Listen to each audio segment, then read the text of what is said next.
তো সকলোকে এটা নতুন ব্লগলৈ স্বাগতম জনাইছোঁ আৰু আজি এই এটা ব্লগ নহ'ব, এইটো এটা চিম্পল ভিডিঅ' টাইপৰে হ'ব। তো মই এতিয়া অলপমান বাহিৰলৈ ওলাই আহিছোঁ, সেইটো আমাৰ বাস্কেটবল ফিল্ড, মই ইয়াতে আহিছোঁ এতিয়া। তো আৰু আজি মই ইয়াৰটো আনবক্সিং কৰিম, প্লাছ লগতে ইয়াৰ পৰা একদম অনেষ্ট ৰিভিউ দিম। আৰু এইটো মাইক বয়া M1 হয়, আৰু ইয়াৰ পিছফালে এইটো যদি চাওঁ মই ইয়াতে প্ৰাইচ ৰেঞ্জটো লিখা আছে কিবা 1900 এনেকৈ কিবা এটা 1995 বুলি লিখা আছে, বাট ইয়াতো এমেজন বা ফ্লিপকাৰ্টতে 750ত পাই যাব এইটো ধুনীয়াকৈ মাইকটো। মই ইয়াতে বহি ল'লোঁ আৰু এতিয়া বাকচটো খোলোঁ এইফালৰ পৰা এনেকৈ।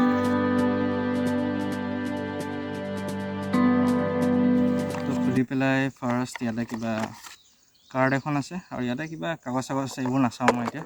এইডালে হ'ল মেইন মাইকটো। তো এইটো মাইকটো এনেকুৱা ফৰ্মেটত আহে পূৰা। এইটো মাইক এইটোৰ পৰা এনেকৈ ছিষ্টেমত আহিছে, এইটো মানে মাইক্ৰ'ফোনটো। তো ইয়াত যি কথা ক'ম এইখিনিতে মানে আহি যাব, আৰু এইকেইটা দিছে ইয়াত তিনিটামান কিবা সৰু সৰু বস্তু আছে বাৰু। ইয়াত এটা বেটেৰী আছে যেনেকৈ, আৰু ইয়াত আছে এইটো যিটো নইজ হেৰিটো উইণ্ডৰ কাৰণে প্ৰটেকশ্যন ইয়াত দিয়ে, এইটো সেই বস্তুটো মই ইয়াত লগাই ল'ম। এইটো ইয়াত মই লগাই ল'লোঁ এনেকৈ। আৰু এটা বস্তু দিছে, এইটো ক্লিপ এটা দিছে, সেইটো কলাৰত যে লগাই ক্লিপটো। তাৰপিছত আৰু এইটো দিছে, এইবোৰ কিবা ডাঙৰ ডাঙৰ ছাউণ্ডবক্সত বা কিবা হেৰিত লগাব লাগিব বেলেগ। বেটেৰীটো মই এতিয়া লগাম ইয়াত, মই বেটেৰীটো ইয়াত লগাম এতিয়া। এইটো এনেকৈ ঘূৰাই লৈছোঁ, এইটো ঘূৰাই পেলাই ইয়াতে এটা সৰু পইণ্ট জেগা এটা আছে এনেকৈ।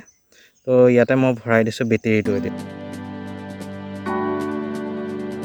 বেটেৰীটো মই ইয়াত এতিয়া লগাই দিলোঁ, লগাই পেলাই এতিয়া ইয়াৰ ঢাকনখন লগাই দিম এনেকৈ। তো ঢাকনখন লগাই পেলাই ইয়াতে এইটো অন অফ হয়, ইয়াতে এইটো কেমেৰা অপশ্যন এটা আছে, এইটো কেমেৰা আছে, এইটো অফ মানে এইটো স্মাৰ্টফোনৰ কাৰণে এইটো কিবা অফ কৰি থৈ দিব লাগে, আৰু কেমেৰা লগালে এই বস্তুটো অন কৰি দিব লাগে। তো আৰু এইটো বস্তু এইটো কেমেৰা মোবাইলত যিটো 3.5mm জেক তাত লগায়, আৰু এইডাল মাইক আৰু এইডাল ডিঙিত লগাই, ডিঙিত মানে এইটো হেৰিৰ ওচৰত মুখৰ ওচৰত লগায়। আৰু এই ক্লিপডাল যে আছিলে, এই ক্লিপডাল এইখিনিতে লগাই একদম এই মাইকটোৰ তলতে ইয়াতে এটা পৰ্চন থাকে ডাঙৰকৈ, এই পৰ্চনটোত এনেকৈ লগাই দিয়ে। তেতিয়া এই পৰ্চনটোত লগাই দিলে এইটো ডিঙিত যি কলাৰ, সেই কলাৰত লগাব পাৰি এই বস্তুটো। আৰু এতিয়া মই সেই মাইকটো পূৰা আনবক্সিং কৰা হৈ গ'ল। এই আনবক্সিং কৰা হৈ গ'ল যেতিয়া মই এইটো টেষ্ট কৰিম, আৰু টেষ্ট কৰি পেলাই চাম কেনেকৈ এইটো ৰেকৰ্ড হৈছে, কেনেকুৱা ইয়াৰ চাউণ্ড কোৱালিটি বা কেনেকুৱা কি আহে। বাহিৰত চাম, মই ঘৰতো গৈ পেলাই চাম, ফেন চলাইও চাম, ফেন অফ কৰি পেলাইও চাম। ইয়াৰ পৰা একদম ফুল এতিয়া মানে মই এতিয়া ৰিভিউ দিম কেনেকুৱা মই পাইছোঁ, আৰু চাউণ্ডটো কেনেকুৱা সকলোৱে গম পাব, আৰু এইটো মানে মাইকত বা চাউণ্ডত শুনি পেলাই ভালকৈ। বৰ্তমান মই এতিয়া সেইডাল পূৰা লগাই দিলোঁ ইয়াত, আৰু মই এইটো হাতত ধৰি আছোঁ। তো সেই বস্তুটো ইয়াতে আছে, বহুত দীঘল ৱেৰ হয় এইডাল। তাৰপিছত এই মাইকডাল মই এতিয়া ইউজ কৰিছোঁ, এইটো মুখৰ ওচৰতে দিছোঁ, এইটো মাইক্ৰ'ফোনটো। তো এইখিনিতে মই এতিয়া ৰাখিলোঁ। আৰু এইটো যিটো ক্লিপ আছিলে, ক্লিপটো মই এইখিনিতে মোৰ কলাৰ ওচৰত লগাই লৈছোঁ পূৰা। Hear you can hear the sound, কেনেকুৱা চাউণ্ডটো আহিছে। তো লেট মি ল' চাউণ্ডটো কেনেকুৱা আহিছে। আৰু এতিয়া মই মাইকটো খুলি দিম, মাইকটো খুলি পেলাই মাইকটো খুলি দিছোঁ। তো এতিয়া মই ছেম টনতে কথাটো কৈ আছোঁ, অলপো ডাঙৰকৈ কোৱা নাই, অলপো লাহেকৈ কোৱা নাই। তো এতিয়া ডিফাৰেঞ্চটো গম পাইছেই, কেনেকৈ চাগে চাউণ্ডটো আহিছে, কেনেকুৱা কি হৈছে। তো সেইটোৱে মাইকডালৰ ডিফাৰেঞ্চটো মই এতিয়া ধৰিব পৰা নাই বাৰু কেনেকুৱা। খালি মানে মই আগতে এইটো মাইক ইউজ কৰিছোঁ বেলেগৰ, তো গম পাওঁ যে মাইকটো এইটো চাউণ্ডটো বহুতে ভাল আহে, মানে বহুত ভাৰী আহে, আৰু অলপো বাহিৰৰ বেলেগৰ নইজ চইজবোৰ সিমানকৈ নাহে, যিমানটো মানে উইদাউট মাইক আহে। আৰু মই এতিয়া ঘৰলৈ গৈ আছোঁ, মাইকটো হাতত এনেকৈ লৈ লৈছোঁ। তো এতিয়া আজি ৱেডাৰটো কিবা অলপমান ক্লাউডি নিচিনা হৈ আছে, বৰষুণে দিয়ে নে কি। আৰু মই এতিয়া ঘৰৰ ভিতৰলৈ আহি গ'লোঁ, মই এতিয়া ৰুমৰ ভিতৰতে আছোঁ। এই ওপৰত ফেনখন চলি আছে, গম পাইছে চাগে নইজটো কেনেকুৱাকৈ আহিছে, ফেনৰ নইজটো। আৰু মোৰ এতিয়া মাইকডাল ইউজ কৰা নাই, মাইকটো খুলি থৈ দিয়া আছে, এইটো মাইকৰ 3.5mm জেকটো। তো ইয়াতে কলাৰত মাইকটো লগাই থৈ দিয়া আছে। মই এতিয়া মাইকটো ইউজ কৰি পেলাই চাম কোৱালিটিটো কেনেকুৱা আহে, চাউণ্ডৰ কোৱালিটিটো ঘৰৰ ভিতৰত মানে ফেনটো চলি থাকিলে নইজটো আহিলে মানে নইজটো কেনেকৈ কেনচেল কৰে।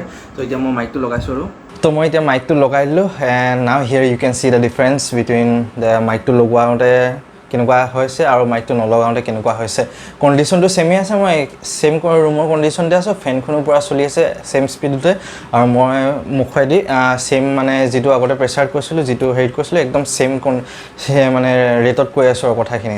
And now hear you can see the difference between the এইটো মাইকটো লগাওঁতে নলগাওঁতে।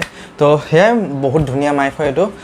তো মোৰ হিচাপত মাইকটো লগোৱাৰ পিছত এতিয়া চাউণ্ডটো কোৱালিটিটো বহুত ভাল হ'ব লাগে বেষ্ট কলাৰ মাইক হিচাপে মই এইটো ৰিকমেণ্ড কৰিম আৰু এই মাইকটো চ' যদি কোনোবাই এইটো মাইক কিনিম বুলি ভাবিছে এৰাউণ্ড 750 পাই যাব এমেজন বা ফ্লিপকাৰ্ট দুটাতে আৰু প্ৰাইচ ৰেঞ্জটো কেতিয়াবা অলপ চেঞ্জ হৈ থাকে 730 নে 730 কেতিয়াবা 750 সেই দুটা ৰেঞ্জতে মানে ইয়াৰ প্ৰাইচ ৰেঞ্জটো চেঞ্জ হৈ থাকে আৰু তো সেই হিচাপত কিনি ল'লে বেছি ভাল হয় যদি মানে কোনোবা ভাবি আছে এনেকৈ ষ্টাৰ্ট কৰিম আৰু ভিডিঅ'জ বনাবলৈ বা ৰুমৰ ভিতৰত এনেকৈ ভিডিঅ'জ বনাম বা যেনেকৈ হওক এনেকৈ কলাৰ মাইক এটা লাগে তো this is the best colour mic ever you can buy in the market আৰু আই হোপ আপোনালোকে ভিডিঅ'টো চাই পেলাই ভাল পাইছে চাগে অলপমান গম পাইছে এই মাইকটো কেনেকুৱা কণ্ডিশ্যন হয় বা কোৱালিটি কেনেকুৱা মাইকটোৰ চ' নতুন ব্লগ বা ভিডিঅ' এটা সোনকালে লগ পাম তো টিল দেন আজি ভিডিঅ'টো ইয়াতে সামৰণি মাৰোঁ তো টিল দেন বাই বাই পিছ